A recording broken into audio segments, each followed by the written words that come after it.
नमस्कार, किरण home creation मध्ये आपले स्वागत। आजच्या व्हिडिओमध्ये आवळा कॅन्डी करू, त्याकरिता साहित्य बघू। आवळे अर्धा किलो, साखर वाटीभर, पिठी साखर पाऊण वाटी, मीठ अर्धा चमचा, सेंदेव मीठ अर्धा चमचा। आवळा कॅन्डी करण्याची कृती बघू। प्रथम आवळे भरपूर पाण्याने धुवून टोपलीमध्ये काढते, नंतर कापडाने कोरडे पुसून घेते। आवळे घेताना ताजे व आकाराने मोठे घ्यावेत। आवळे पूर्ण पुसून झालेत।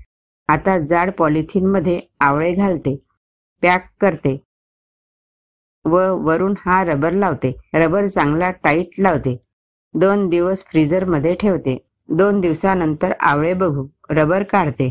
आवळे बघू, आवळ्यावर बर्फ जमलेला आहे, त्यामुळे आवळे एकमेकांना चिकटलेले आहे। आवळे 10 मिनिट पाण्यामध्ये घालून ठेवते। 10 मिनिटांनंतर आवळे टोपलीमध्ये काढते। पाणी निथळले, पुसून घेते। फ्रीजर मध्ये आवळे ठेवल्यामुळे असे दिसतात।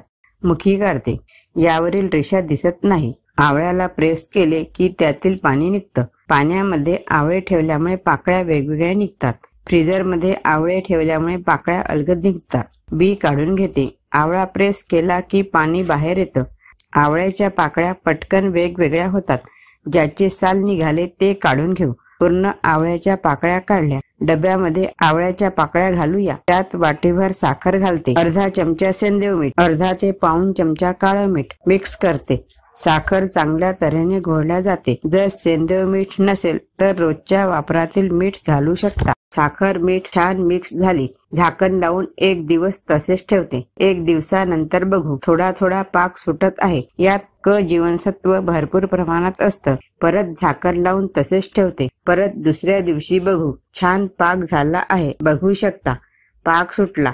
साखरेचा पाक झाला। डब्यामध्येच ठेवून उन्हात वाळत घालते। साखरेचा पाक पाकळ्यांना छान जिरतो। उन्हात वाळत घातल्यानंतर बघू, थोडं कोरडं झालं। हा पाक आवळ्याला जिरला। ताटामध्ये पत्रावर ठेवून त्यात वाळत घालते। जर ताटामध्ये वाळत घातले तर ताटाला काळसर डाग पडतात।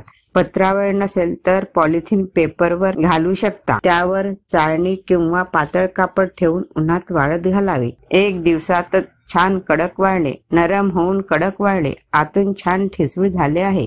1 दिवसात वाळले नाही तर परत 1 दिवस वाळत घालावे। जर ऊन कमी असेल तर 3-4 दिवस आवळा कॅन्डी वाळत घालावी। छान कडक वाळले। अगोदर 1 चमचा पिठी साखर डब्यामध्ये घालते, त्यावर आवळा कॅन्डी घालते, परत पिठी साखर घालते। आवळा कॅन्डी घातल्यावर परत पिठी साखर घालते। डबा हलवून घेते। डबा हलवून घेतला की पिठी साखर पूर्ण आवळा कॅन्डीला लागेल। आवळा कॅन्डी सुटसुटीत वेगवेगळी राहील, एकमेकांना चिकटणार नाही। ही आवळा कॅन्डी प्रवासाला जाताना मुखशुद्धीकरिता वापरता येते। शिवाय वर्षभर चांगली राहते। चवीला फारच छान लागते। बेचव वाटत असेल त्यावेळी आवळा कॅन्डी फारच उपयोगी ठरते। उन्हाळ्यात मुरब्ब्यासारखं सकाळी खाता येतं। ही आवळा कॅन्डी तयार झाली।